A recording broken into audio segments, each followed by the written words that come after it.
తెరిచి ఉంచుదాం, లేకపోతే చదువుదాము. హెబ్రీయులకు రాసిన పత్రిక 1వ అధ్యాయము 14వ వచనం.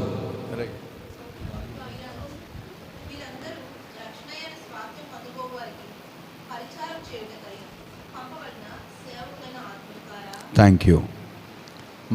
ఓకే, ఈ మాట గమనిద్దాం. వీరందరూ రక్షణ అను స్వాస్యము పొందబో వారికి పరిచారము చేయుటకై పంపబడిన సేవకులైన ఆత్మలు కారా. ఈరోజు ఒక సామాన్యమైన విషయాన్ని అత్యంత శ్రద్ధతో మీరు వినాలని కోరుతున్నా, రైట్? కనుక ఈ మాటలు కొంచెం శ్రద్ధగా గమనించి తర్వాత మీరు ప్రార్థించాలని నేను కోరుతున్నాను. దేవుని దూతలు ఎవరి గురించి చెప్పబడుతున్న మాట అంటే, దేవుని దూతలు గురించి ప్రభు చెప్తూ, వీరందరూ ఎవరందరూ? ఈ దేవుని దూతలు రక్షణ అను స్వాస్యమును పొందబో వారికి పరిచారము చేయుటకై. ఏంటంట? రక్షణను స్వాస్యము పొందబో వారికి లేకపోతే పొందిన వారికి పరిచారం చేయుటకై పంపబడిన సేవకులైన ఆత్మలు కారా. రైట్?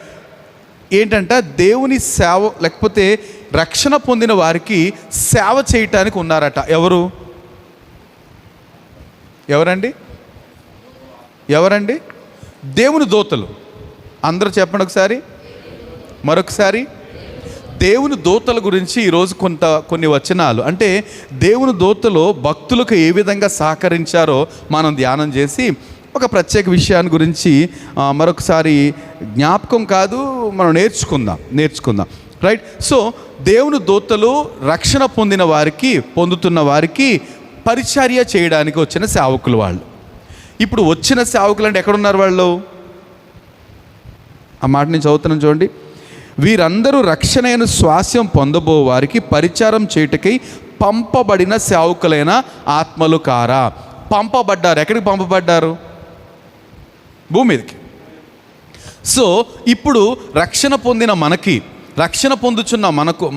పొందుచున్న వారికి అందరికీ పరిచర్య చేయటానికి ఈ సేవకులైన దేవుని దూతలు మనకు సేవకులుగా ఉన్నారట. దేవునికి స్తోత్రం కలుగును గాక. ఇందులో ఏమైనా సందేహం ఉందండి మీకు? ఎందుకంటే ఒక్కసారి మనం ఒక గ్లాన్స్ కొద్దిసేపు ఒకసారి బయటకు వెళ్తే ఇక్కడి నుంచి వెనక్కి వెళ్తే ఎక్కడెక్కడ దేవుని సేవకులు లేకపోతే దేవుని దూతలు మనుషులకు లేకపోతే దేవుని సేవకులకు, ప్రవక్తలకు, లేకపోతే విశ్వాసులకు సహాయం చేశారో ఒక్కసారి మనం జ్ఞాపకం చేసుకోవాలని ఆశపడుతున్నాం. ఏమండి, మీకు కొన్ని విషయాలు అన్ని పరిశుద్ధ గ్రంథాలను తెరవాల్సిన అవసరం లేదు, ఇది మీకు తెలుస్తుంది కదండి. నేను గమనిస్తున్న లెక్క ప్రకారము సహాయం చేసిన వారిని మనం గమనించాల్సి అంటే కదండి, ఒకసారి లోతు లేదా సొదొమ గొమొర్రాల్ని నాశనం చేయటానికి 2 దూతలు వెళ్ళారు. 2 దూతలు వెళ్ళిన తర్వాత ఆ రాత్రి అక్కడే ఉంటే ఆ ఊరంతా ఏమంటారు? వీళ్ళిద్దరిని మాకు ఇచ్చారు. నేను అదంతా చెప్పదలుచుకోలేదు. ఇప్పుడు ఉదయం అయ్యింది, దేవుని దూతలు అంటారు మీరు రావాలి బయటికి. ఎవరిని అంటున్నారు? లోతు కుటుంబాన్ని మీరు బయటకు వచ్చేసేయాలి, త్వరగా చూపించు, ఆ కొండ మీదకి వెళ్ళిపోవాలి. త్వర పెట్టారట. అక్కడ మనం చదివితే ఆ మాట చూస్తారా? 19వ అధ్యాయం ఆదికాండ గ్రంథం. అందరూ తెరవద్దులేండి, కొన్ని మాటలు చదువుతాను నేను. తెల్లవారినప్పుడు 15-16 వచనాలు బహుశా చదవండి. తెల్లవారినప్పుడు ఆ దూతలు లోతును త్వరపెట్టి, లెమ్ము, ఈ ఊరి దోషశిక్షలో నశించిపోకుండా. త్వర పెడుతున్నారు. దేవుని దూతలు ఏం చేస్తున్నారంట? త్వరపెట్టి, లెమ్ము, ఈ ఊరి దోష శిక్షలో మీరు వండుకుని ఉండాలంటే నీ భార్యను ఇక్కడున్న నీ 2 కుమార్తెలను తీసుకొని రమ్మని చెప్పిరి. అతడు తడవు చేశాను. అప్పుడు అతని మీద యెహోవా కనికరపడటం వలన ఆ మనుషులు అతని చేతిని, అతని భార్య చేతిని, అతని 2 కుమార్తెల చేతులను పట్టుకొని వెలుపలకు తీసుకుని వచ్చి ఆ ఊరి బయట నుంచిరి. ఆ దూతలు వారిని వెలుపలకు తీసుకొచ్చిన తర్వాత ఆయన, నీ ప్రాణం దక్కించుకున్నట్లు పారిపోము, నీ వెనుక చూడకము, ఈ మైదానంలో ఎక్కడ నిలువక నీవు నశించిపోకుండా ఆ పర్వతంలో పారిపోమని చెప్పగా. ఏమండి, ఏమంటున్నారు? దూతలు వారిని బలవంత పెడుతున్నారు. ఆయనేమో డిలే చేస్తున్నాడు. ఎవరు? లోతు తన కుటుంబము. వెళ్ళిపోతాం, వాళ్ళు రమ్మంటే మాత్రం వెళ్ళిపోతావేంటి? ఆవిడ చెప్తుంది లోపల నుంచి, ఆవిడ రమ్మంటే మాత్రం వెళ్ళిపోతారేంటి? మన పిల్లలు, ఆడపిల్లల సంగతి ఏంటి? వీళ్ళ సంబంధాలు ఇక్కడే ఉన్నాయి, ఏదో మాట్లాడుతుంది. కనుక తడువు చేశాడట, లోతు తడువు చేస్తే వారు త్వరపెట్టి, దేవుని దూతలు త్వరపెట్టి వాళ్ళు అంటారు, మీరు ఇక్కడి నుంచి వెళ్ళకుండా నేనేమి చేయలేను. అంటే మీరు ఇక్కడి నుంచి వెళ్ళకపోతే మేము దీని మీద నాశనాన్ని దించలేము అంటారు. ఈ విషయాన్ని గమనించాలి. దేవుని దూతలు దేవుని పిల్లల కొరకు లేదా లోతు కుటుంబాన్ని తప్పించడానికి త్వరపెట్టారు. దేవుని లాక్కెళ్ళిపోయినంత పని చేశారు. మీరు బయటికి రండి త్వరగా, వీరి మీదకి అగ్ని గంధకాలతోటి దేవుడు పంపిస్తున్నాడు, మిమ్మల్ని తప్పించాలి. రైట్. సో దేవుని దూతల గురించిన ఆలోచనలు మనకు ఉండాలి. దేవుని దూతలు మనకు పరిచయం చేయడానికి వచ్చిన సేవకులైన ఆత్మలట. ఇంకా మనం గమనిస్తే ఏమండి, దావీదు ఒక మాట అంటాడు, కీర్తన గ్రంథం 34:7, కీర్తనలో 34:7లో వారి దూత 34:7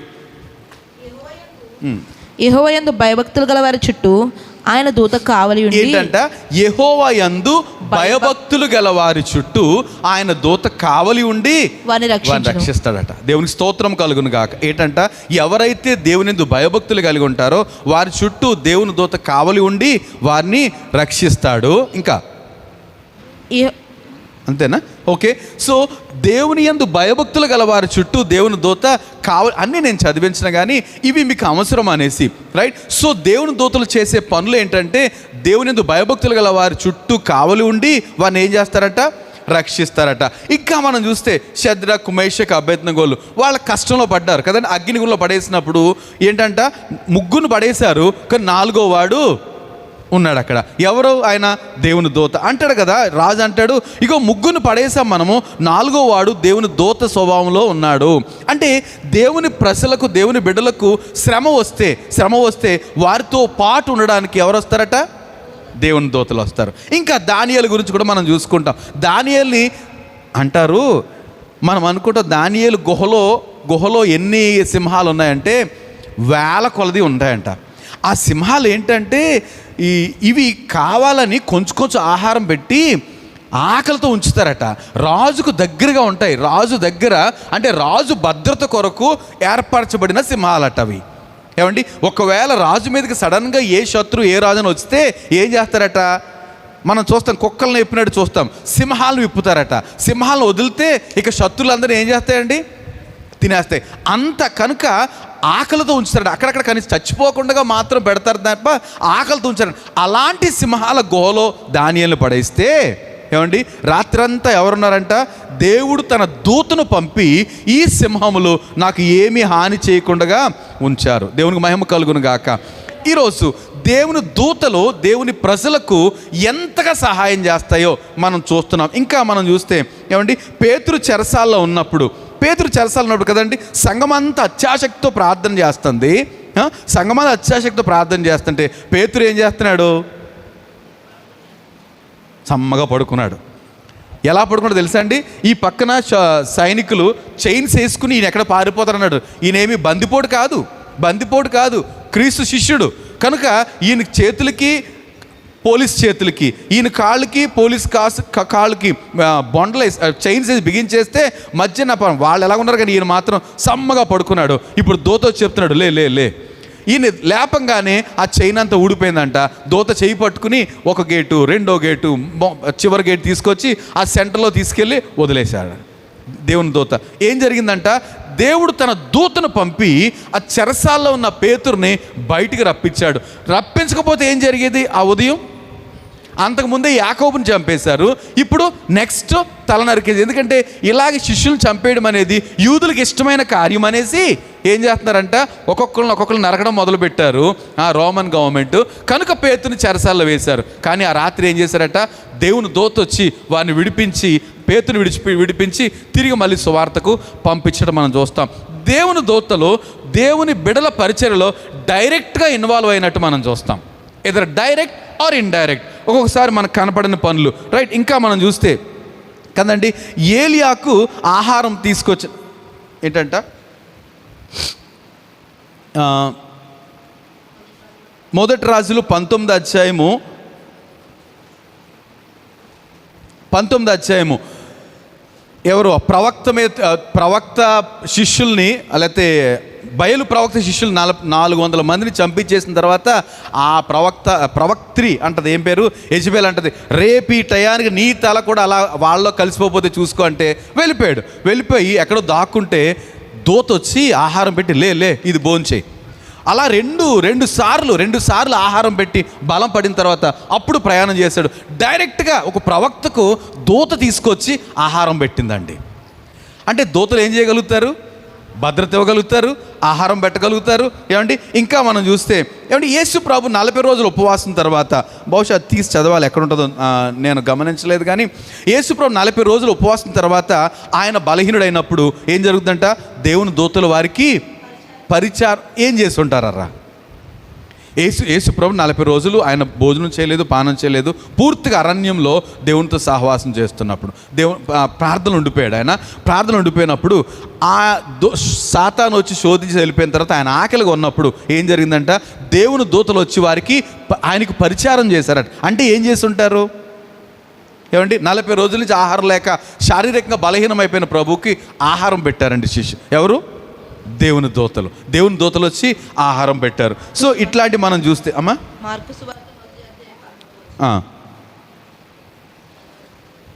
4:11 అయితే మత్తయి సువార్త 4:11 కూడా మనం చదివేసి ఆయన సాతాను చేత శోధింపబడుచు అరణ్యంలో 40 దినములు అడవి మృగములతో కూడా ఉండెను, మరియు దేవదూతలు ఆయనకు పరిచర్య చేయుచుండిరి.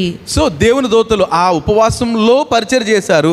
అయిపోయిన తర్వాత కూడా 4:11 కూడా, మత్తయి సువార్త 4:11 మరింత క్లియర్గా ఉండొచ్చేమో. పోగా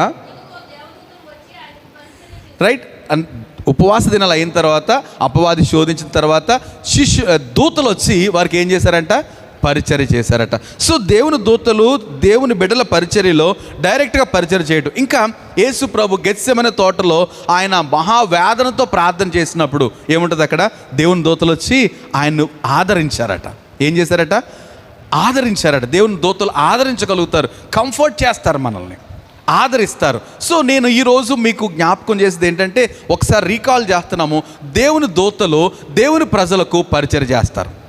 రైట్. సో ఇంకా మనకి కదండి ఫిలిప్పు, నేను ఇవన్నీ చేస్తే నా ఉద్దేశము అసలు విషయం ఉంది కనుక ఒకసారి దూతల యొక్క పరిచర్య మీ ముందు పెట్టాలని. ఫిలిప్పు ఎవరు, ఆర్థిక మంత్రి, నపుంసకుడైన ఆర్థిక మంత్రి వెళ్ళిపోతుంటే దేవుని దూత చెప్తాడు, వెళ్ళి అతను కలుసుకుని సువార్త ప్రకటించమన్న తర్వాత అతను సువార్త ప్రకటించి అతను బాప్తిసం పొందాడు. అతనేమో తన దారిలో వెళ్ళిపోయాడు. ఫిలిప్ ఏమయ్యాడు? దేవుని ఆత్మచేత కొనిపోయాడు. సో దేవుని దూతలు తీసుకెళ్ళిపోవడమే అంటే మన జర్నీని సుఖవంతం చేయగలుగుతారు. మనకు పరిచయం చేయగలుగుతారు, మనకు భద్రతని ఇవ్వగలుగుతారు. దేవుని దూతలు చేయలేని ఆహారం పెట్టగలుగుతారు. ఇన్ని పనులు దేవుని దూతలు చేయగలుగుతారు. ఇంకా దేవుని దూతలు ఏం చేస్తారు? అసలు యాక్చువల్గా దేవుని దూతల యొక్క పని ఏంటండి? దేవుని దూతల పని ఏంటి కదా? దేవుణ్ణి ఆరాధించటం, దేవుని స్తుతించటం, దేవుని గణపరచటం. అంత మాత్రం కాకుండా అది ఒక దూతల ఒక గ్రూప్ యొక్క పని అయితే, తన ప్రజలకు మేలు చేయటం అనేది మరొక దేవుని దూతలు మిగతా దూతలు చేసే పని. మీకు బాగా గుర్తుంటుంది ఎలీషా, గేహాజీ కదండి. సిరియా చూస్తున్నారా? ఎలీషా ఒక పట్టణంలో ఉంటాడు, ఆయనకి శిష్యుడైన గేహాజీ ఉంటాడు. ఒక రోజున ఏం జరిగిందంట, గేహాజీ పెందలగడే లేచి బయటకు వచ్చి చూస్తాడు. బయటకు వచ్చి చూస్తే ఏం జరిగింది? ఆ పట్టణం చుట్టూ సిరియా సైన్యము గుర్రాలు రథాలతోటి కవర్ చేసేసింది. కారణం ఏంటంటే ఈ ఎలీషాను తీసుకెళ్ళిపోవడానికి. ఎక్కడికి? సిరియా దేశానికి తీసుకెళ్ళిపోవాలి. ఎందుకంటే సిరియా రాజు చేసిన ప్రతి ప్రణాళికల్ని రాజుకు చెప్పేసింది ఎవరంటే ఈ ప్రవక్త. కనుక ఎవరో చెప్పారు, బాబు ఆ దేశంలో ప్రవక్త ఉన్నాడు, అతనికి తెలియకుండా ఏం జరగదు, వాళ్ళ దేవుడు తనకు చెప్పేస్తాడు, కనుక అతనే మనం చేసే పనులన్నీ బెడిసి కొడుతున్నాయని సిరియా రాజు చెప్తే, సిరియా రాజు ఏం చేశాడు, గొప్ప సైన్యాన్ని పంపించి మొత్తం ఆ ఎలీషాను లేపుకొచ్చేయండి రా అన్నాడు. అంటే వాళ్ళందరూ వచ్చి టౌన్లో రౌండ్ వేసేసారు. ఆ టౌన్ చుట్టూ ఎలీషా ఉన్న ఆ పట్టణం చుట్టూ రౌండ్ వేసేస్తే ఆ సేవకుడు పొద్దున బయటకు చూసేటప్పటికి సిరియా సైన్యం యొక్క, మీరు కళ్ళు జారిపోతున్నాయి, ఏమండి, సిరియా రాజు యొక్క సైన్యము చుట్టుముట్టేసింది. అప్పుడు పరిగెత్తుకెళ్ళి అంటాడు ఎలీషా దగ్గరికి వెళ్ళి, అయ్యో నా ప్రభువా, చూడండి భయంకరంగా సిరియా సైన్యం అంతా వచ్చేసింది మన మీదకి అంటే, అప్పుడు ఎలీషా అంటాడు, యెహోవా, అయ్యా వీడు చూచినట్లు వీడి కన్నులు తెరవండి అని అంటే, ఈ సేవకునికి, దాసుడికి కళ్ళు తెరవబడితే సిరియా సైన్యమేమో అక్కడ ఉందండి. ఎలీషా తన సేవకుడికి ఉన్నాడండి. వాళ్ళకి వీళ్ళకి మధ్యన అగ్ని రథాలు, అగ్ని గుర్రాలతోటి దేవుని దూతలు టోటల్లీ రౌండప్ చేసి ఉంచారంటే, అంటే అది ఎవరికి కనబడుతున్నారు? ఏమండి, ఎలీషా కనబడ్డారు, గేహాజీ కనబడలేదు. సరే, తన సేవకుడికి కనబడలేదు. కారణం ఏంటి? కారణం ఏదైనా కావచ్చు. దేవుని సేవకుల్ని, దేవుని పిల్లల్ని భద్రపరచడానికి ఒక పెద్ద ఆర్మీ ఉందండి. ఇప్పుడు వాళ్ళు ఎక్కడ ఉంటారండి? ఉంటారా? దేవుని వాక్యం అదే. దేవుని రక్షణ పొందుతున్న వారికి పరిచర్య చేయడానికి దేవునికి వాళ్ళు మనకి ఇచ్చిన సేవకులట. వీళ్ళందరూ ఏం చేస్తున్నారంటే, ఈ దేవుని దూతల సమూహం అంతా మనకు పరిచర్య చేస్తుందండి. రైట్. సో ఈ దూతలు వార్తలు తీసుకొచ్చారు కదండి. గబ్రియేలుకి మరియకి వార్తలు తెచ్చింది ఎవరు? దేవుని దూత. సో యోసేపుకి నీ ఇలాగా నువ్వు మరియా కుమారునికి అంటది, నువ్వు ఆమెను మిస్అండర్స్టాండ్ చేసుకోవద్దని చెప్పిన వాళ్ళు ఎవరు? గబ్రియేలు. సో గొల్లలకి పెద్ద సమూహమే వచ్చింది కదండి. ఏంటంటది, సర్వోన్నతమైన స్థలముల్లో దేవునికి మహిమయు, ఆయనకి ఇష్టలైన మనుషులకు భూమి మీద సమాధానము కలుగును గాకని దేవునికి స్తోత్రం చెల్లించుకుంటూ ఆ దూతల సమూహం గొప్పను లేచిందట. ఒక్కసారిగా లేచిందట. పెద్ద సమూహం వచ్చింది. ఏ విషయం చెప్పడానికి? గొర్రెల కాపర్లకి రక్షకుడు పుట్టాడు, ఆయన యందు లేకపోతే ఆయనకి ఇష్టలైన మనుషులకు భూమి మీద సమాధానం అని ప్రకటించిన వారు దూతల సమూహము. ఇంకా మనం చూస్తే ఏమంటే, గిద్యోన్ అబ్రహాముతోటి ముచ్చట్లు పెట్టింది ఎవరు? నేను ముచ్చట్లు అంటాను ఎందుకంటే 18వ అధ్యాయంలో అబ్రహాం దగ్గరికి దేవుడు వచ్చాడండి. దేవుని దూతలు వచ్చారు. సో దూతలు వచ్చిన తర్వాత దూతలు అబ్రహాంతో మాట్లాడుతున్నారు. తర్వాత లోతుతో కూడా మాట్లాడుతున్నారు. ఏమండి, సో మనం చూస్తే భూమి మీదకి వచ్చి దేవుడు డైరెక్ట్గా రాలేడు, కానీ తన దూతలను పంపినప్పుడు, ఇగో ఆ పట్టణంలో 100 మంది ఉంటే 100 మంది నీతిమంతులు ఉంటే నాశనం చేసేస్తావా? సరేలే, 100 మంది ఉంటే నాశనం చేయను, నేను అంటాను ఇట్లా ముచ్చట్లు అంటున్నాను అంటే, ప్రభువు లేకపోతే దేవుని దూతలో ఒక దేవుని సేవకుడైన అబ్రహాంతో మాట్లాడుతున్నారు. 100 మంది ఉంటే నాశనం చేయను, 50 మంది ఉంటే నాశనం చేయను, అంటే 40 మంది ఉంటే నాశనం చేయను, 30 ఇలాగ మాట్లాడుకుంటూ వచ్చి ఆఖరికి ఎంతవరకు వచ్చాడు? 10 మంది ఉంటే నాశనం చేయకుండా ఉంటాను. కానీ ఆ పట్టణంలో ఎంతమంది లేరట? 10 మంది నీతిమంతులు కూడా లేరు. రైట్. సో దేవుని దూతలు మనుషులతోటి చక్కటి కన్వర్సేషను ఇవ్వగలుగుతారు అవసరమైనప్పుడు. రైట్. ఇంకా మనం గిద్యోనుతో ముచ్చట్లు పెట్టాడు దూత కదండి. గిద్యోను గానుగు చాటును దాక్కున్నప్పుడు ఏం చేశాడట దేవుని దూత? అక్కడ నిలబడి, పరాక్రమం కలిగిన బలాఢ్యుడా అంటే ఒక్కసారి ఉలిక్కిపడ్డాడు. నేను పరాక్రమం కలిగిన బలాఢ్యుడిని. ఎక్కడున్నాడు ఈయన?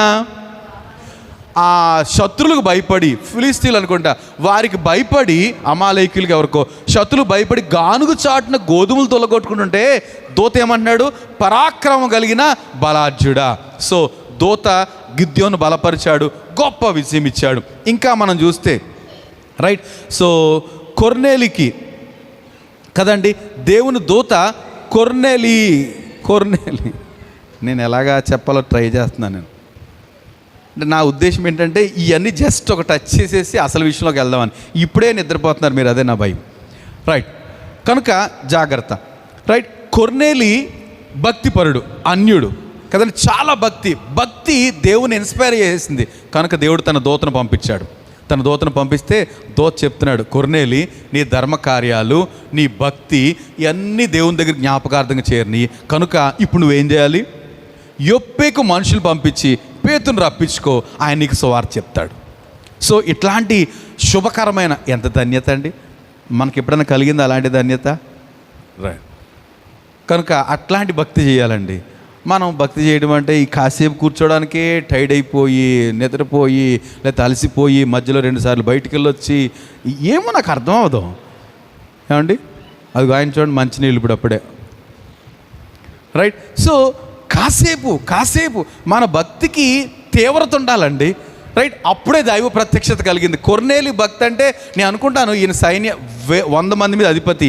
ఒకవేళ తను ప్రార్థన చేసేటప్పుడు ఎవరైనా డిస్టర్బ్ చేస్తే ఏం చేస్తాడో కదండి. ఎందుకంటే పగలు 3 గంటల వేళ ప్రార్థన, ఆయనకి ఖచ్చితంగా ఆయన ప్రార్థన సమయాలు ఉన్నాయి. ఇక అందరూ కుటుంబంతో సహా వచ్చేయాల్సిందే ఏమండి. ఎందుకంటే ఈయనే 100 మంది మీద అధిపతి ప్రార్థన చేస్తే మరి భార్య బయట ఉంటే కుదురుతుందా, పిల్లలు బయట కుదురుతుందా, నాకంటే బిజీయా మీరు రండి, అట్లా అంత సీరియస్. సో దైవ ప్రత్యక్షత కలిగింది, రైట్. నేను ఇవన్నీ చెప్తూ సో ఎందుకు దేవుని దూతలు ఇలాగా చేశారు అని అంటే వాక్యం ఏం చెప్తుందంటే దేవుని ప్రజలకు లేకపోతే రక్షణ పొందిన ప్రజలకు దేవుని దూతలు ఏం చేస్తారట, పరిచర్య చేయడానికి ఉన్నారు, రైట్. పరిచర్య చేయడానికి ఉన్నారు. అయితే సో ఈ పరిచర్య మీకు ఒక విషయం చెప్పాలి. మనం అన్నిసార్లు దేవుని పరిచర్య, దేవుని దూతల పరిచర్య మనకు కనపడదు. ఎందుకని ఒక మాట అబ్రహాము ఆదికాండ గ్రంథం 24వ అధ్యాయంలో అబ్రహాముకి ఏ విధంగా దేవుని దూతలు సహకరించారో మనము అబ్రహాం మాటల్లో మనం చూడొచ్చు. ఆదికాండ గ్రంథం 24వ అధ్యాయము 7వ వచనం చదువుతున్నాను. నా తండ్రి ఇంట నుండి నేను పుట్టిన దేశము నుండి నన్ను తెచ్చి నాతో మాట్లాడి నీ సంతానమునకు ఈ దేశమును ఇచ్చేదనని ప్రమాణము చేసి నాతో చెప్పిన పరలోకపు దేవుడగు యెహోవా తన దూతను నీకు ముందుగా పంపును. దేవునికి స్తోత్రం. ఏం జరుగుతుంది ఇక్కడ? అబ్రహాముకి 40 సంవత్సరాల కుమారుడు ఉన్నాడండి. అబ్రహాము అంటే అనిల్ అంబానీల అంత గొప్పోడు, ఒకే కొడుకు. ఆ కొడుక్కి పెళ్లి కూతురుని తెమ్మని పంపిస్తున్నాడు. ఎవరిని? తన ప్రధాన సేవకుడని ఎలియాజర్ని పంపిస్తూ ఇప్పుడున్న కమ్యూనికేషన్ లేదు, ప్రయాణ సౌకర్యాలు లేవు, వాళ్ళ ఊరు వెళ్ళమంటున్నాడు. ఎవరిది? అబ్రహాం ఎక్కడి నుంచి అయితే వచ్చేసాడో అక్కడికి వెళ్ళి నా ఇంట నుండి, నా ఊరు నుంచి, అక్కడి నుంచి నా కుమారునికి అమ్మాయిని తీసుకురావాలి అంటాడు. ఈ ప్రయాణం అంటే ఈ లాంగ్ జర్నీ తీరా వెళ్ళిన తర్వాత నిజంగా అబ్రహామే పంపించాడు అంటానికి మళ్ళీ ఆయన ఇక్కడ రావాలి, అయితే వాళ్ళు ఇక్కడ రావాలి. చాలా కష్టమైన పని. కనుక అబ్రహాము ఎవరు సహాయం కోరాడంటే, సో నువ్వు వెళ్తున్నావు, వాళ్ళని నమ్మాలి, నా కొడుక్కి నువ్వు ఎవరో అమ్మాయిని తీసుకురావాలంటే ఎవరు ముందు సహాయం చేస్తారట? చూడండి, ఆ మాట చదువుతున్నా. యెహోవా తన దూతను నీకు ముందుగా పంపును. దేవునికి స్తోత్రం. ఏంటంట? దేవుడు తన దూతను పంపిస్తాడట. ఆ దూత ఏం చేస్తాడు? సమస్తాన్ని సిద్ధపరుస్తాడు. మీరు ఈ విషయాన్ని గమనించారు. ఎంతమంది తెలిసి ఈ స్టోరీ? పెళ్ళిళ్ళకి వెళ్ళిన వాళ్ళు అందరికీ తెలుసు కదండి. ఆ రోజుల్లోనే చదువుతారు ఇవన్నీ కూడా. ఏమండి, ఎలియాజరు వెళ్ళాడండి. ఎలియాజరు 10 ఒంటెలు 10 మందిని ఇంకా ఆ గిఫ్ట్లన్నీ పట్టుకుని వెళ్ళాడండి. వెళ్ళిన తర్వాత వాళ్ళ ఊరికి వచ్చింది. అదే ఊరు వచ్చాడు. వచ్చిన తర్వాత అయ్యా మా యజమాని ఊరు వచ్చేసాను, ఇక్కడ మరి ఎలాగ మూమెంట్ ఇవ్వాలో నాకు తెలియదు. కనుకని ఆ 10 ఒంటెల్ని మోకరింపజేశాడు. ఒంటెలు మోకరించవు, ఏమన్నా నిలబడే ఉంటాయి. సో 12 ఒంటెల్ని మోకరం చేశారట. ఆటోమేటిక్గా మిగతా వాళ్ళు కూడా మోకరిస్తారు. ఎలియాజరు మోకరించి ప్రార్థన చేస్తూ అక్కడ పెద్ద దిగుడు బావి ఉంది. ఈ బావి దగ్గరికి మంచి అందమైన అమ్మాయిలు వస్తున్నారు.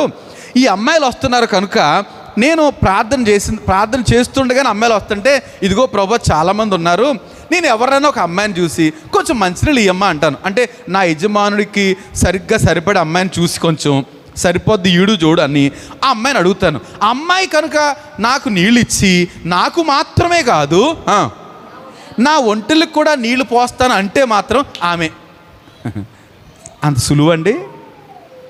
ఒక వ్యక్తికి నీళ్ళు ఇవ్వటం ఈ రోజుల్లో కష్టం, ఆ రోజులు ఇంకా కష్టం కదండి.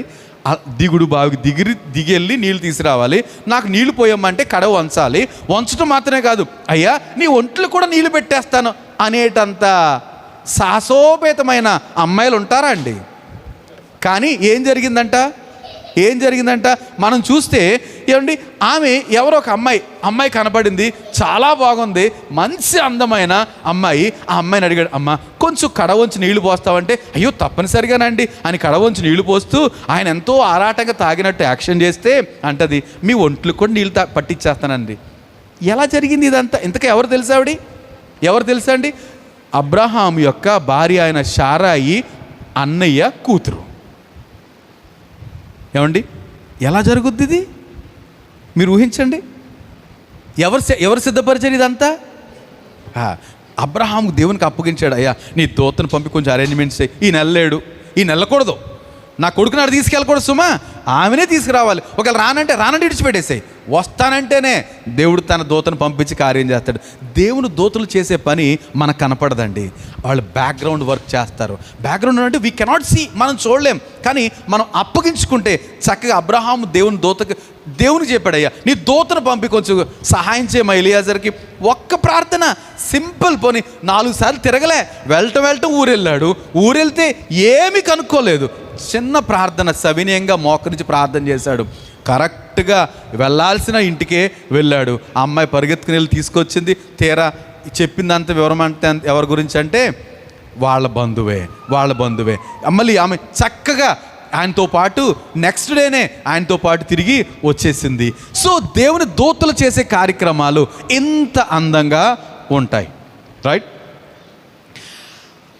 103వ కీర్తన నుంచి మనం దూతలు ఎలా పనిచేస్తాయో చూద్దాం ఒకసారి. 103వ కీర్తన దూతలు పనిచేసే విధానం. 103వ కీర్తన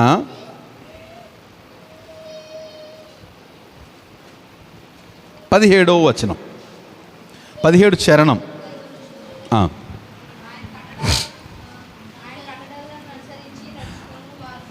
కాదు 20 యెహోవా దూతలారా ఆయన ఆజ్ఞకు లోబడి ఆయన వాక్యము నెరవేర్చు బలశూరులారా. దేవుని దూతలు కూడా దేవుని స్తుతించాలంటూ కీర్తనలో చక్రం ఏంటంట, యెహోవా దూతలారా ఆయన ఆజ్ఞకు లోబడి ఆయన వాక్యమును నెరవేర్చువారులారా. దేవుని దూతలు ఏం చేస్తారంట, ఆయన ఆజ్ఞకు లోబడతారు, ఇంకా ఆయన వాక్యాన్ని నెరవేరుస్తారు. ఒకసారి దూతలు ఏం చేస్తారండి, ఆయన ఆజ్ఞకు లోబడతారు, ఆయన వాక్యాన్ని నెరవేరుస్తారు. ఇంకొక మాట కూడా ఉంది కదా 21, యెహోవా సైన్యములారా ఆయన చిత్తము నెరవేర్చు ఆయన పరిచారకులారా. అంటే దేవుని దూతలు దేవుని ఆజ్ఞకు లోబడి దేవుని వాక్యాన్ని నెరవేరుస్తూ ఆయన చిత్తానికి లోబడతారు. ఇది దేవుని దూతల పని. దేవుని స్తోత్రం. ఈ మాట మనం గమనించాలి. ఏం చేస్తారంటే దేవుని దూతలు దేవుని ఆజ్ఞకు లోబడతారు, దేవుని వాక్యానికి లోబడతారు. మనం చెప్పాలి దేవుని స్వరానికి లోబడతారు, అంతే కదా. ఎందుకు దేవుని స్వరంగా లోబడతారు? దేవుని దూతలు కదా, వారు దేవుని దూతలు దేవుని స్వరానికి లోబడతారు. దేవుని స్తోత్రం కలుగును గాక. మీరు ఈ విషయాన్ని గమనించాలి. రైట్, సో దేవుని దూతలు ఎలా పనిచేస్తారంటే దేవుని ఆజ్ఞ ప్రకారము, దేవుని చిత్త ప్రకారము, దేవుని వాక్య ప్రకారం పనిచేస్తారండి. రైట్, దేవుని మాట, దేవుని ఆజ్ఞ, దేవుని చిత్తం కాకపోతే వారు కదలలేరు. రైట్, అంగీకరిస్తారా? సో దేవుని దూతలు దేవుని వాక్య ప్రకారమే కదులుతారు, దేవుని ఆజ్ఞ ప్రకారమే కదులుతారు, దేవుని చిత్త ప్రకారమే కదులుతారు తప్ప మన ఇష్ట ప్రకారము కదలరు. రైట్, నేను ఇప్పుడు దేవుని దూతలు దేవుని చిత్త ప్రకారం కదులుతుంటే కనుక దేవుని స్వరము ఎక్కడి నుంచి వస్తుంది? దేవుడు ఎప్పుడు దూతలతో మాట్లాడతాడు సామాన్యంగా. సో దేవుడు మాట్లాడతాడు, వారితో మాట్లాడతాడు. మరి దేవుడు వారితో మాట్లాడి మనకు సహాయం చేయాలి అని అంటమా, లేకపోతే మరొక విషయాన్ని మనం గమనించాలి. దేవుని ఆజ్ఞకు మనం పరిచయం చేయాలి, దేవుని ఆజ్ఞకు లోబడతారు. సో దేవుని స్వరము. ఓకే, ఇప్పుడు ఎవరి స్వరం మీరు వింటున్నారు? నా స్వరం వింటున్నారు. అందుకే ఏమైపోతారో తెలిసి చెప్పనా? బాగుంటుందేమో. నా స్వరం వింటే ఏమవుతారు? రూపాయికి మారకుండా పోతారు. రైట్, నా స్వరం వింటే రూపాయికి మారరండి. ఇక్కడి నుంచి ఎవరి స్వరం వినాలి? ప్రార్థన చేయమంటే ఏం చేస్తారండి మీరు అంటామా? మరి నా స్వరం ఎందుకు వింటారు మీరు? కాదు, ఖచ్చితంగా కాదు. దేవుని మాట, దేవుని స్వరం మనం వినాలి, దేవుని వాక్యాన్ని మనం వినాలి. సో దేవుని మాట ఎప్పటికీ, దేవుని ఆజ్ఞ, దేవుని చిత్తం అంతా ఉంది. ఆ మాటల్ని మనము మాట్లాడుతుంటే ఏమండి అది ఏమవుతుంది? దేవుని స్వరమే, దేవుని మాటే. దూతలు ఎలా పనిచేస్తారు? దేవుని స్వరానికి పనిచేస్తారు. మనం ఏం మాట్లాడుతున్నామో దేవుని స్వరం మాట్లాడుతుంది, దేవుని వాక్యాన్ని మాట్లాడుతుంటే అప్పుడు దూతలు పనిచేస్తారు. దేవుని స్తోత్రం కలుగునుగా. అంటే దేవుని చిత్త ప్రకారము మనం పనిచేస్తున్నప్పుడు, దేవుని మాటలు మనం మాట్లాడుతున్నప్పుడు దేవుని దూతలు కదులుతారు. ఈ మాట ఇది కొంచెం మన హృదయాల్లో డైజెస్ట్ చేసుకోవాలి. ఏంటండి, దేవుని దూతలు ఎలా పనిచేస్తారంటే దేవుని మాట ప్రకారం పనిచేస్తారు. దేవుని మాట అంటే పరిశుద్ధ గ్రంథంలో దేవుని మాటే, కానీ వాటిని మనము ఉచ్చరించాలి. వాటిని మనం మాట్లాడుతుంటే అప్పుడు దేవుని దూతలు పని చేయటం మొదలు పెడతారు. మరలా వాటికి దేవుడు మరొకసారి వెళ్ళండి, పాపం ఆయన అడుగుతున్నారు కదా వెళ్ళండి అని చెప్పాల్సిన అవసరంలే. ఎందుకని? ఆల్రెడీ వాళ్ళు ఎక్కడున్నారు? మన మధ్య ఉన్నారు. ఒకవేళ నిజంగా దేవుడు మన కళ్ళు తెరిపి దేవుని దూతల సమూహాన్ని ఇక్కడ చూపెడితే మనం అందరం పరిగెత్తాలి. గేహాజీకి అంత పని అయిందండి. అమ్మో అన్నాడు ఒక్కసారిగా. ఎందుకని? అక్కడ సిరియా సైన్యం చూస్తున్నాడు, కానీ వాళ్ళకంటే ముందు ఎవరున్నారట? ఎలా ఉన్నాడంట? అగ్ని గుర్రాలు, అగ్ని రథాలు. ఒకటి కాదు, ఒకటి వచ్చి స్టాండ్ అయిందనుకోండి, భలే ఉంది, అగ్ని కాలిపోతున్నాడు. అలా కాదు, అగ్ని రథాలు, అగ్ని గుర్రాలు సేవకుని చుట్టూ. ఊహించగలుగుతామా? ఏమండి, మనం అందరం నమ్ముదుముగాక. ఏమండి, మనకు దేవుడు నమ్మిక పుట్టించును గాక. మన నమ్మికాన్ని పెంచుకోవాలి. దేవుని దూతలు మనకు ఉన్నారు, మనకు పరిచయం చేయడానికి. వాళ్ళు ఎలా కదులుతారు? According to the word of God. దేవుని వాక్య ప్రకారం కదులుతారు, దేవుని స్వరం ప్రకారం కదులుతారు. మనమేం ఉచ్చరించాలి? అంతే.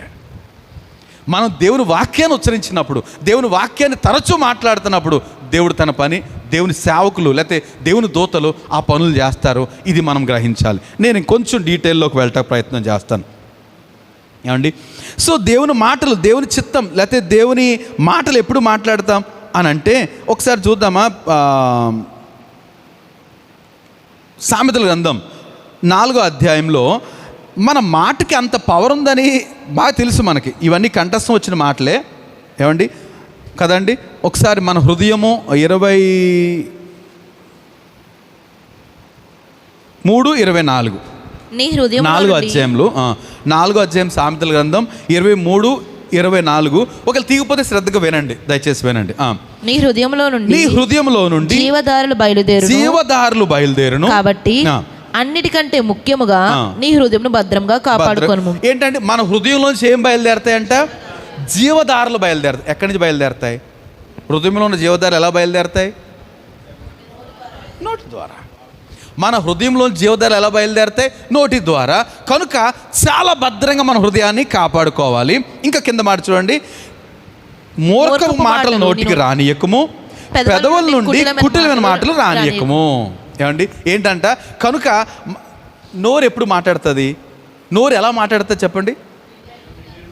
వెరీ గుడ్, వాక్యమే చెప్పాలి. నోరు ఎలా మాట్లాడుతుంది? గిలితే కరుతో ఎడుస్తాడండి, కొడితే ఎడుతాడు, అది కాదు. నోరు ఎలా మాట్లాడుతుంది? హృదయం నిండిన దాన్ని బట్టి నోరు మాట్లాడుతుంది. సో హృదయము చాలా జాగ్రత్తగా ఏముంది మాట అది?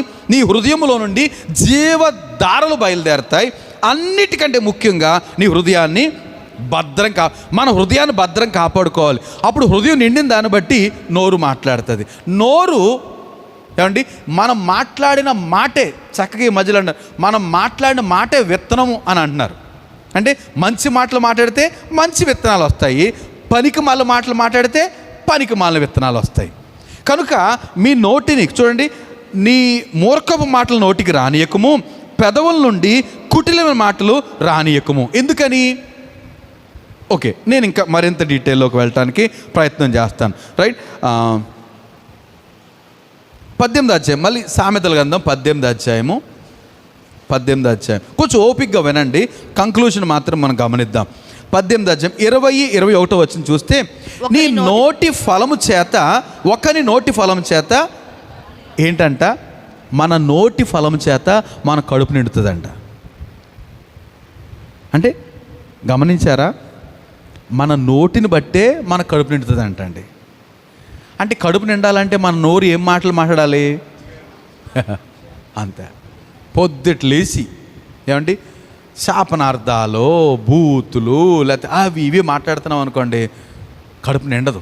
వాక్యం చెప్తుంది, ఒకరి నోటి మాటను బట్టి, నోటి ఫలము చేత కడుపు నిండును, అతని పెదవుల ఆదాయం చేత వాడు తృప్తి నొందును. పెదవుల ఆదాయం, ఈ పెదవులు మనకి ఆదాయాన్ని తెస్తాయండి. ఏంటంట?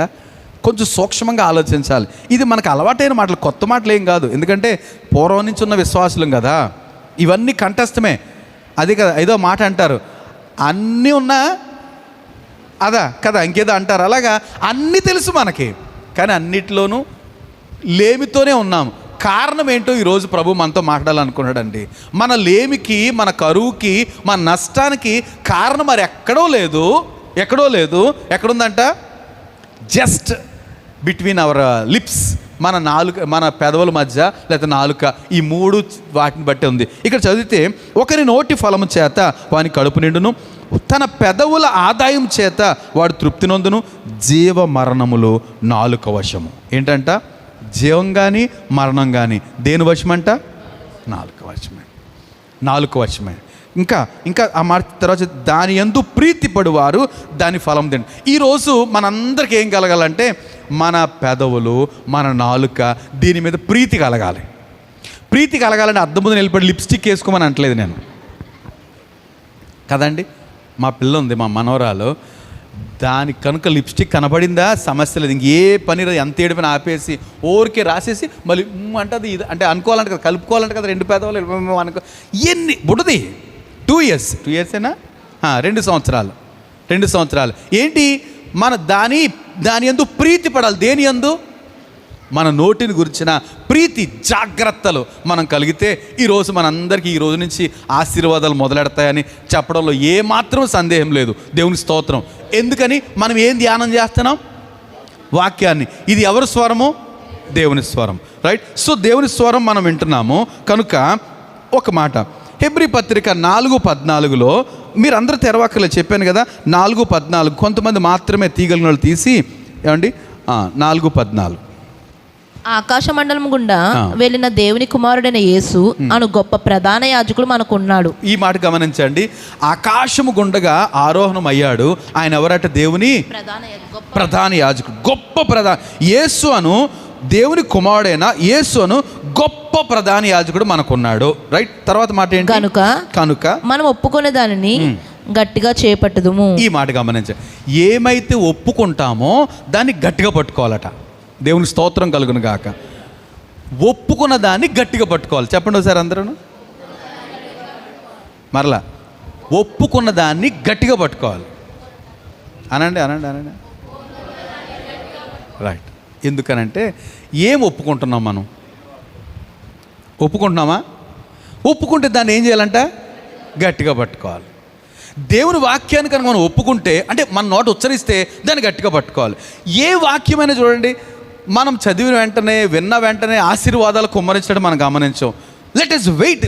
కనిపెట్టాలి. ఎందుకు టైం తీసుకుంటుంది అంటే, వాక్యం నెరవేర్చడానికి ప్రభు రెడీగా ఉంటాడు. కానీ దానికి సంబంధించిన ఏర్పాట్ల విషయంలో ఇట్ కెన్ టేక్ టైం. కొంత సమయం మనకు పడుతుంది. ఓకే, కొంత సమయం మనకు పడుతుంది. కనుక ఎందుకు సమయం పడుతుంది అని అంటే, ఏమంటే మనం ఒప్పుకుంటున్నాం. ఒక ఎగ్జాంపుల్ మీకు చెప్తాను. ఏమండి, ఫర్ ఎగ్జాంపుల్ 91వ కీర్తన ఉందండి. 91వ కీర్తన 11-12 చరణాలు మనం చూస్తే, 91వ కీర్తన 11-12 చరణాలు ఏముంటుంది? అది నీ మార్గములన్నిటిలో నిన్ను కాపాడటానికి ఆయన నిన్ను గూర్చి తన దూతలకు ఆజ్ఞాపించు. ఈ మాట గమనించండి. మనం ఏం ఒప్పుకుంటున్నాం? వాక్యం చదువుతున్నాం. నీ మార్గములన్నిటిలో నిన్ను కాపాడటానికి ఆయన తన దూతలకు ఆజ్ఞాపించును. నీ పాదములకు రాయి తగలకుండగా వారు తమ చేతులతో నిన్ను ఎత్తి పట్టుకొందురు. ఈ వాక్యాన్ని మనం ఏం చేస్తున్నాము? ఒప్పుకుంటున్నాం. ఒప్పుకున్నదాన్ని ఏం చేయాలి? గట్టిగా పట్టుకోవాలి. అంటే ఇక దాని గురించి చూడండి, ఇప్పుడు మన ప్రార్థన చేయమన్నారు. సో సేవకునిగా నేనో లేకపోతే అమ్మో అన్న ఎవరో పెద్దోళ్ళు ప్రార్థన చేస్తారు. మీరు వెళ్తున్నారు, నీ మార్గము ఇరుకును పడకుండగా దేవుడు తన దూతలకు ఆజ్ఞాపిస్తాడు, వారు నీ పాదములకు రాయి తగలకుండగా ఎత్తి పట్టుకుంటారు అని ప్రార్థన చేసి దేవుని సన్నిధి నీతో వస్తుంది పో అన్నారు. సో వెళ్తుంటే ఒప్పుకున్నాం. వాళ్ళు ఒప్పుకుని ప్రార్థన చేశారు, మనం ఒప్పుకున్నాం. వెళ్తూ అంటాం, ఏమో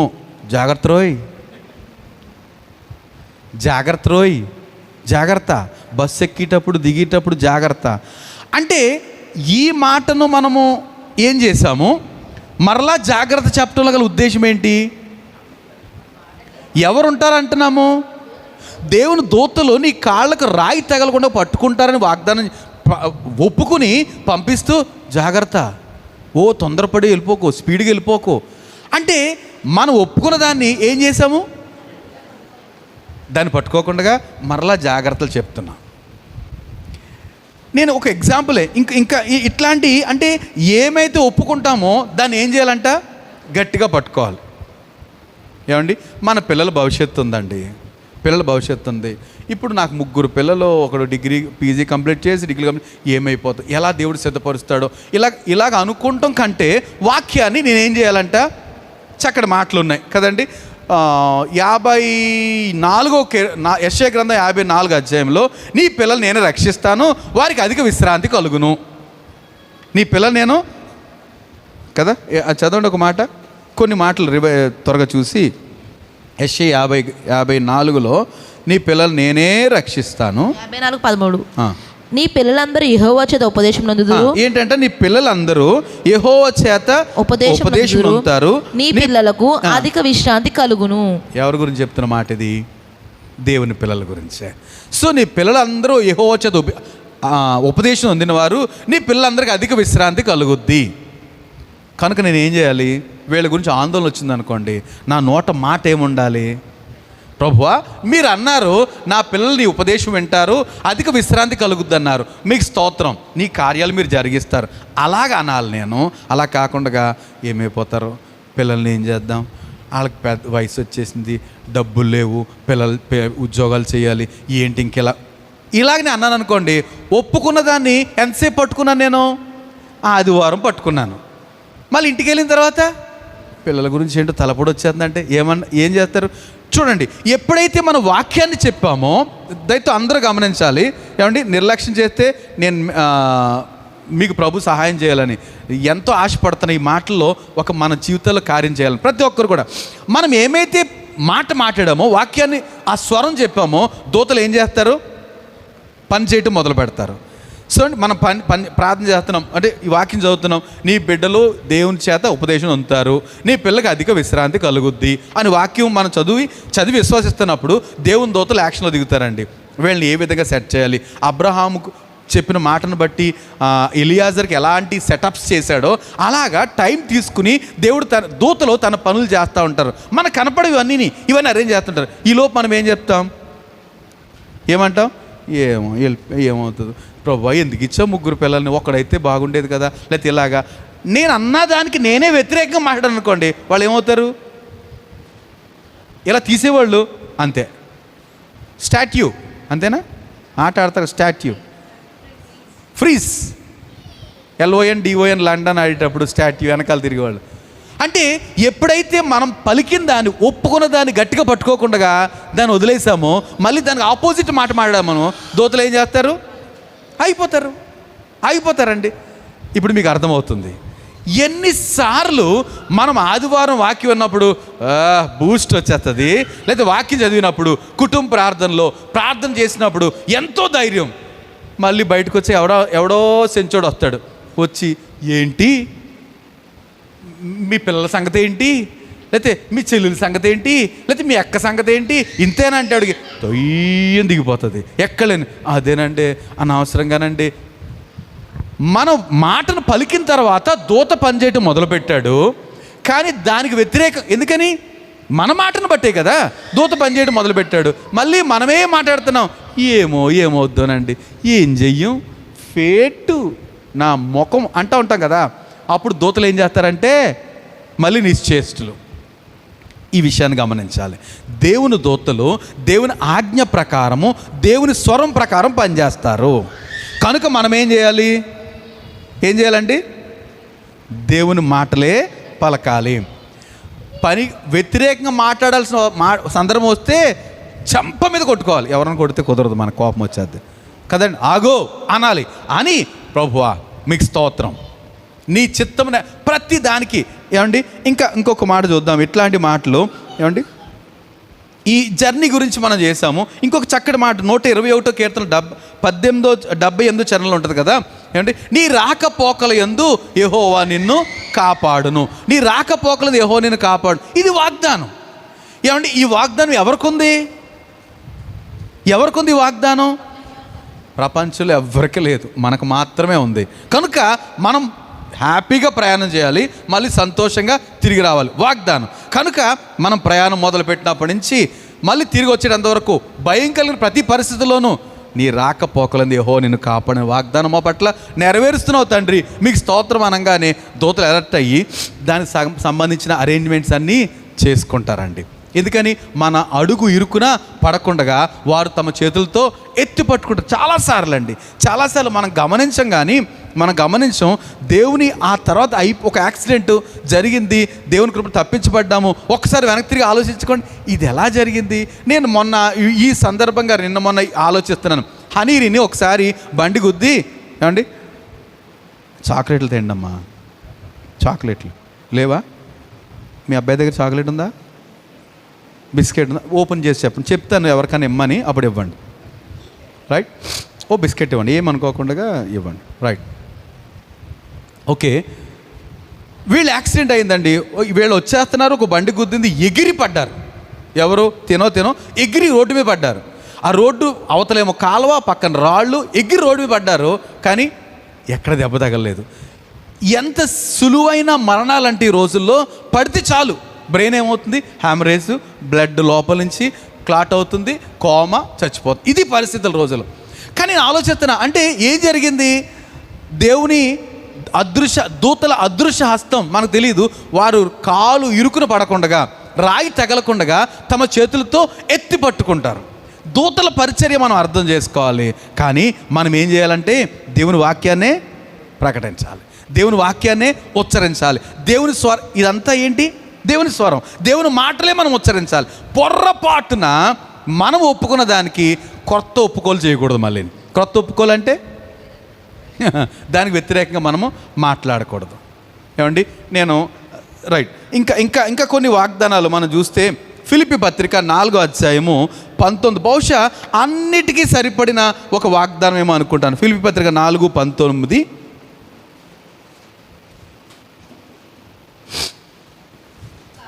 కాగా దేవుడు తన ఐశ్వర్యము చొప్పున క్రీస్తు యేసునందు మహిమలో ప్రతి అవసరమును తీర్చును.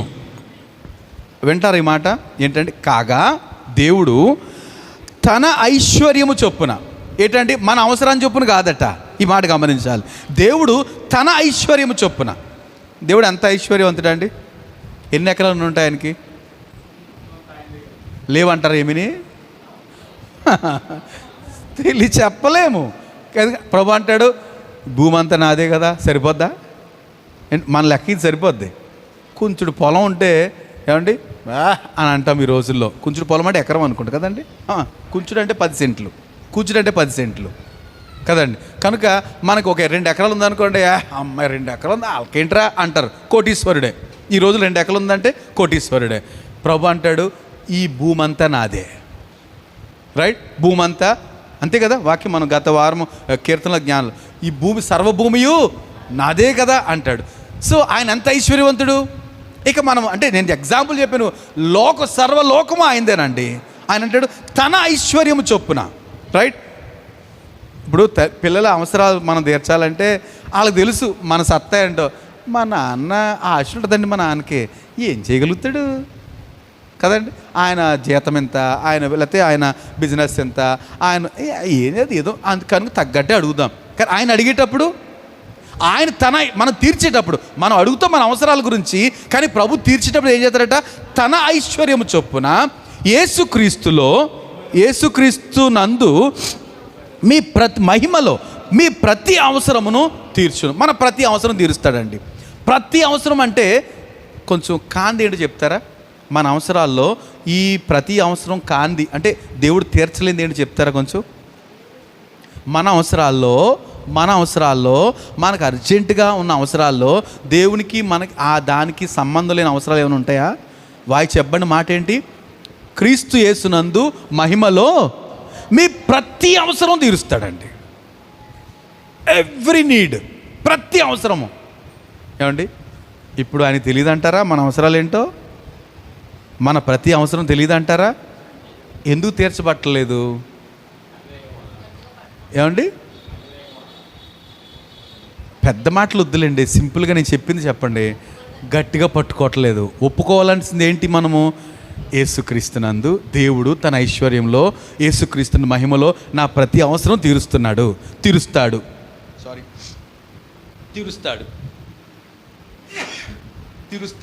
ఇది మనం చెప్పాల్సిన మాట.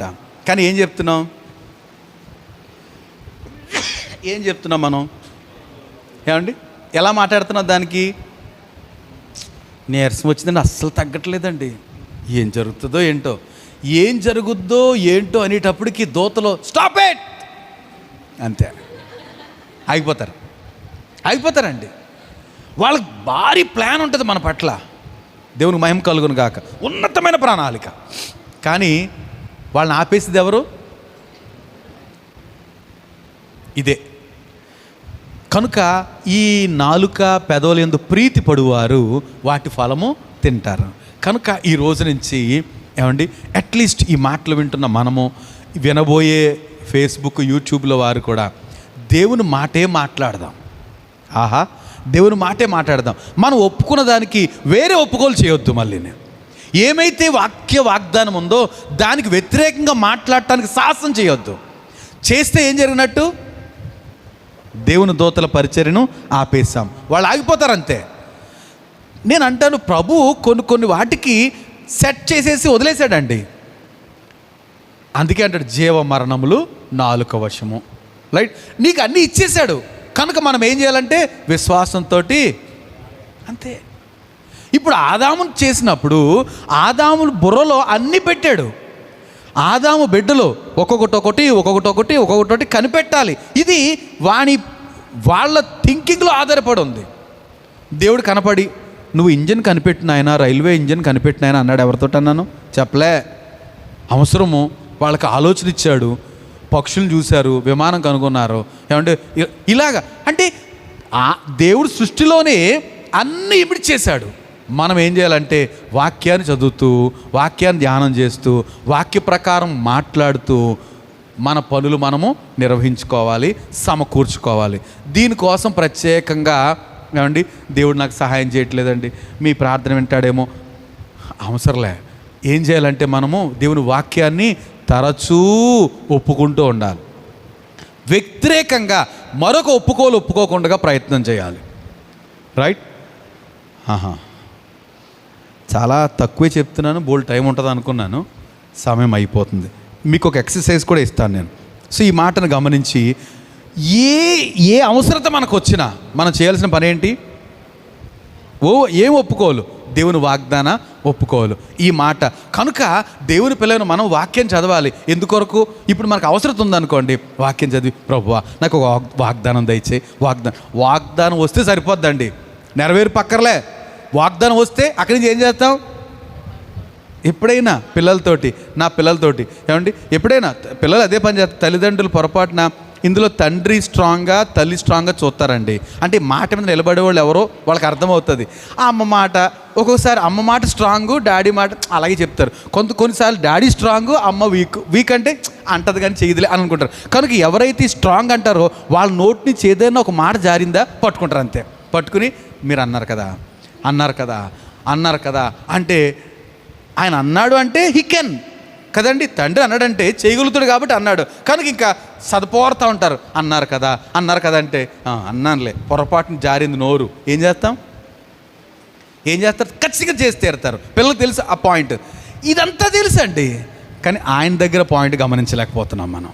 ఆయన అంటాడు, ఒక్క వాగ్దానం పట్టుకోండి, పట్టుకున్న వాగ్దానాన్ని గట్టిగా పట్టుకోండి, ఒప్పుకున్న దాన్ని గట్టిగా చేపట్టండి. దానికి మళ్ళీ సోమవారం ఒకలాగా, ఆదివారం ఒకలాగా ప్రవర్తించకండి. ఏమైతే పట్టుకున్నారో, ఏమైతే నమ్మకం కలుగుతుందో దాన్ని ఎప్పటికీ విడిచిపెట్టేయద్దు. ఎప్పటి వరకును? దాన్ని చూసేటంత వరకు విడిచిపెట్టేయద్దు.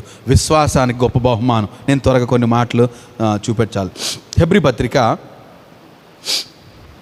10వ అధ్యాయము 35, 36 వచనాలు చదివితే, కాబట్టి మీ ధైర్యంను విడిచిపెట్టకూడదు. ఒకసారి ఏమండి, ఏం విడిచిపెట్టకూడదంట? ధైర్యాన్ని విడిచిపెట్టేద్దు. మన ధైర్యం ఎలా వచ్చింది? వాక్యాన్ని బట్టి కదండి, అంతేనా? రాత్రి దేవుడు మీ కళ్ళలో కనబడి చెప్పాడా? అప్పుడు ధైర్యం వచ్చిందా? అలాంటి భక్తులు ఉన్నారు, కానీ దేవుని కృపను బట్టి మనకు అంత సీన్ లేదు. తప్పేమీ కాదు. అంతకంటే ఆ స్వరం కంటే బలమైనది ఏంటి? వాక్యం. దేవుని స్తోత్రం. నేను ఆయన స్వరాన్ని తక్కువ చేయట్లేదు, కానీ వాక్యాన్ని మించిన ఏమీ లేదు. ఆ స్వరం ఒక పొరపాటున మిస్లీడ్ చేయొచ్చు మనల్ని. ఎందుకని? అబద్ధికుడు ఉన్నాడు, అపవాది అబద్ధికుడు, వాడు వివిధ స్వరాలతో వచ్చి మనతో మాట్లాడతాడు కూడా. కనుకనే భక్తులు కొంతమంది అన్నారు, బాబు మాకు స్వరం వద్దు, దర్శనం వద్దు, నీ వాక్యం సరిపోద్ది అనేసి. ఇక్కడ నేను అది పాయింట్ తీసుకుంటున్నా. కనుక మనకు వాక్యమే ధైర్యం, వాక్యమే ధైర్యం. దేవుని స్తోత్రం. ఈ ధైర్యం చదివినప్పుడు ఉంటుంది, ఇలా ఎవరైనా బోధించినప్పుడు ఉంటుంది, తర్వాత ఏమవుతుంది? కనుక వాక్యం చెప్తుంది కాబట్టి మీరు ధైర్యమును విడిచిపెట్టకుడి, దానికి ప్రతిఫలముగా గొప్ప బహుమానము కలుగును. దేవునికి స్తోత్రం. ఏమవుద్దంటే ధైర్యానికి గొప్ప బహుమానం ఉంది. ఇప్పుడు ఆ మాట అర్థమైందేమో అనుకుంటాను. ధైర్యం అంటే ఏం చేస్తాం మనం? ఒప్పుకున్న దాన్ని విడిచిపెట్టుకుని పట్టుకుంటాం. అప్పుడు 10 మంది వచ్చి ఏంటి ఫర్ ఎగ్జాంపుల్ మనమే ఉన్నామండి, ఆడపిల్లల తల్లులు తండ్రులు, రైట్? వచ్చి ఇద్దరు పిల్లలు పెట్టుకుని ఏం చేస్తున్నావయ్యా, లేకపోతే ఒక పిల్లలు ఏం ఇలా మాట్లాడేస్తున్నారు అనుకోండి, ఒక్కసారిగా కొంచెం కాఫీ ఇవ్వండి, నీరసం వచ్చేసింది, రాకూడదు. ఎందుకంటే ప్రభువు ఉన్నాడండి నా బలం. మీరు చెప్పచ్చు, ఏంటంటే నేనేంటి నేనేమైనా కృప ఉన్నాను, ఆయన సమస్తం చక్కబెడతాడు. ఆయన మహిమలో క్రీస్తు యేసునందు నా ప్రతి అవసరము తీర్చువాడు. నేను ఎందుకు భయపడాలి? 10 మంది వచ్చి రోజు వరుసగా వచ్చి విసిగిస్తున్నా, ఇంకా మన ధైర్యం చూసి పిచ్చెక్కిపోవాలి. మన ధైర్యం అంతా ఏంటి? దేవుని వాక్యం. దేవుని దూతలు ఏం చేస్తారు? వాక్యం మనం పలికినప్పుడు వాళ్ళు ఇంకా హుషారుగా పనిచేస్తారండి. మనం చిన్న చూపు చూడొద్దు. ఒక్క దూత ఏమండి, ఒకవేళ నరకటం మొదలు పెడితే ఎంతమందినంట? 1,80,000 మందిని, 80,000 86,000 ఒక్క రాత్రిలో ఒక్క దూత 1,86,000 మందిని చంపేయగలిగాడట. ఏమండి, దూతల సామర్థ్యాన్ని మనం లెక్కించాల్సిన అవసరం లేదు. వాళ్ళు మన కొరకు పరిచారం చేయడానికి ఉన్న సేవకులు. దేవుడు మన కొరకు ఏర్పాటు చేశాడు. కనుక మనం చేయాల్సిన పని ఏంటంటే ఏం చేయాలి? వాక్యాన్ని ఒప్పుకుందాం, గట్టిగా పట్టుకుందాం. ఇంకా ధైర్యమును విడిచిపెట్టకుడి, దానికి ప్రతిఫలముగా గొప్ప బహుమానం కలుగును. మీరు దేవుని చిత్తమును నెరవేర్చిన వారై వాగ్దానం పొందు నిమిత్తము మీకు ఓర్పు అవసరం. 2 విషయాలు గమనించండి. ధైర్యం విడిచిపెట్టొద్దు, ఓర్పు మీకు అవసరం. ధైర్యము, ఓర్పు దేని బట్టి? దేవుని వాక్యాన్ని బట్టి. అప్పుడండి దేవుని దూతలు మనకు పరిచయం చేయటం మొదలు పెడతారు. మనం ఆపకూడదు వాళ్ళని కదండి. ఇప్పుడు ఆపితే మళ్ళీ బ్రేక్ అయితే మళ్ళీ టైం తీసుకుంటుంది. కనుక అస్సలు నెగిటివ్ మాట్లాడొద్దు. ధైర్యంగా ఉందాం, ఓర్పుతో కనిపెడదాం, అద్భుతాలు జరుగుతాయి, రైట్? కనుక ఈ విషయాలు మనం గమనించాలి. సో వాక్యం మనకు తెలుసు. ప్రభు అంటాడు, మీరు ఏమైతే అడుగుతున్నారో వాటిని పొంది ఉన్నామని నమ్ముడి. అంటే పొందకముందే ఏం చేయాలంట? నమ్మితే ఏం చేస్తాం? పొంది ఉన్నామంటే ఏం చేస్తాం? అంతే. ఏం చేస్తాం? స్తుతిస్తాం. ఈ మాటకు మరొకసారి ఈ 13 అధ్యాయం తెరవండి ఒకసారి. 13 అధ్యాయంలో 15వ వచనం చదువుదామా? కాబట్టి ఆయన ద్వారా మనం దేవునికి ఎల్లప్పుడూ స్తుతియాగం చేయదుము. ఏంటంట? కనుక ఏం చేయాలంట? మేము ఈ విషయాలు అడుగుతున్నాం, మీరు మాకు సహాయం చేశారు అని థ్యాంక్స్ చెప్పేసాం అనుకోండి, థ్యాంక్స్ చెప్తూనే ఉండాలట. భయపడొద్దు, ధైర్యం విడిచిపెట్టొద్దు, ఓర్పు కలిగి ఉందాము. ఇంకేం చేద్దాం? ముందే ఆయన ఇవ్వకముందే ఏం చేద్దాం? థ్యాంక్ యూ, మీరు మా అవసరాలను తీరుస్తున్నారు ప్రభువా, తీర్చేశారు, మీకు స్తోత్రం. అబ్బా దేవుని దూతలు ఆల్రెడీ ఆయన థ్యాంక్స్ చెప్పేశాడు, పదండి. అదనమాట. ఏం జరుగుద్ది? సో మీరు సిల్లిగా తీసుకోకూడదు. మన నోటి మాటను బహు జాగ్రత్తగా వాడదాం. ఏమండి, పొరపాటున మనం ఒక నెగిటివ్ మాట మాట్లాడాం అనుకోండి, ఫర్ ఎగ్జాంపుల్, అప్పుడు ఇంట్లో ఎవరో ఒకరు విన్నవాళ్ళు, అమ్మో నాన్నో అక్కో చెల్లో తమ్ముడు, ఇప్పుడే కదా వాక్యం విన్నావు, లేకపోతే నిన్నే కదా వాక్యం విన్నావు, మొన్నే కదా వాక్యం విన్నావు, మళ్ళీ అలా నెగిటివ్గా మాట్లాడతావు ఎందుకు అని అంటే, సారీ, రైట్, ప్రభు క్షమించని, నువ్వు మాట్లాడతావు మరి, అలాగనొద్దు, రైట్? నా మాట అర్థమవుతుందండి కదండి? అని మీకు ఎదురైంది ఇలాంటి పరిస్థితి? ఎందుకు ఎదురవుదా? మన కుటుంబాల్లో ఉంటాయి. వాక్యం తెలిసినోడు కదా, ఏమంటే మరి నువ్వు చాలా భక్తిపరుడివి అందుకని నువ్వు అనవు, నేను అనేస్తాను. ఆ మాటలు అనొద్దు. ఏం చేద్దాం? సారీ ప్రభు నన్ను క్షమి. ఎందుకని? మన భార్య భర్తలు సహాయం చేసుకునేది ఏమి లేదు, పిల్లల తల్లి కాదు, ఇదంతా సహాయం చేయాల్సిన దేవుడు, ఆజ్ఞ ఇవ్వాల్సింది దూతలకి. మనకు సహాయం చేయాల్సిన వాళ్ళు దూతలు, అరేంజ్మెంట్స్ చేయాల్సిన వాళ్ళు ఎవరు? దేవుని దూతలు. వారి చేతికి అడ్డు కలక్కని ఉండాలంటే మనము నెగిటివ్గా మాట్లాడద్దు. ఒప్పుకున్న దానికి వేరే కొత్త ఒప్పుకోలు మళ్ళీ ఒప్పుకున్న పనిని ఆపొద్దు. ఈ విషయాన్ని గమనించండి. కనుక కాబట్టి ఆయన ద్వారా మనం దేవునికి ఎల్లప్పుడూ స్తుతియాగం చేద్దాం, అనగా ఆయన నామమును ఒప్పుకొనుచు జిహ్వ ఫలము అర్పించుదము. ఏంటంట? ఆయన నామాన్ని ఒప్పుకుంటూ ఏం చేయాలంట? జిహ్వ ఫలము అంటే నోటితో ప్రభువుకు హృదయపూర్వకంగా స్తుతియాగం చేయాలి. రైట్, ఈ సీక్రెట్ మీరు గమనించాలి. రైట్, నేను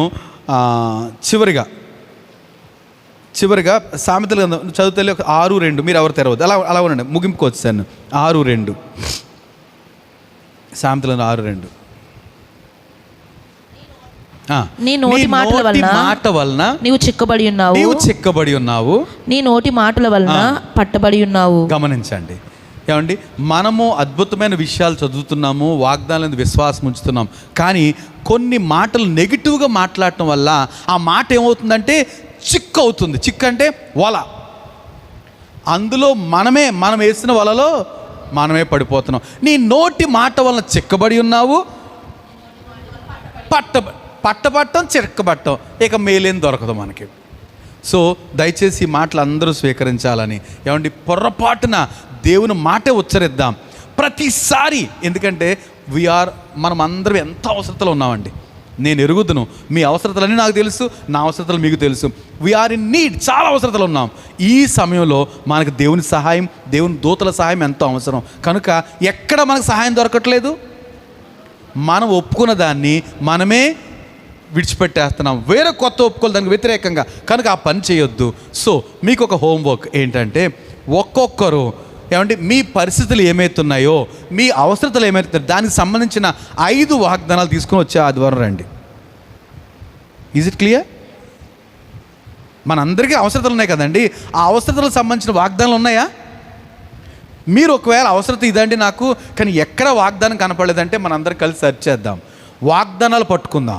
వాగ్దానం పట్టుకుందాం. ఎందుకని? ఆయన పిల్లలంగా ఆ ధన్యత మనకి ఇచ్చాడు. ఆయన పిల్లలం మనం. ఆయన మహిమైశ్వర్యంలో మన ప్రతి అవసరం తీర్చిన దేవుని దగ్గర డబ్బులు అయిపోతాయేమోనండి, ఆ ఛాన్స్ లేదు కదా. ఆయన దగ్గర ఉంటుందంటారా? ఇంకా ఉంటాయంటారా? అందరికి ఇచ్చేస్తాడు? అదేమి లేదు. ఆయన ఐశ్వర్యవంతుడు కనుక ఆయన ఐశ్వర్యంలో మన ప్రతి అవసరం తీరుస్తాడు. కనుక మనం అందరము, ఇందులో ఏ భేదం లేదు. ఒకవేళ నాకు అనవసరం, నేను చెప్పిన మాట విన్నంటే నేనేం చేయలేను, కానీ మీరందరూ ఒక్కొక్క వ్యక్తి ఏం చేయాలంట? 5 వాగ్దానాలు తీసుకురండి. ఆ వాగ్దానాలని అంటే ఇప్పటి నుంచే వాటి గురించి ప్రార్థన చేయండి.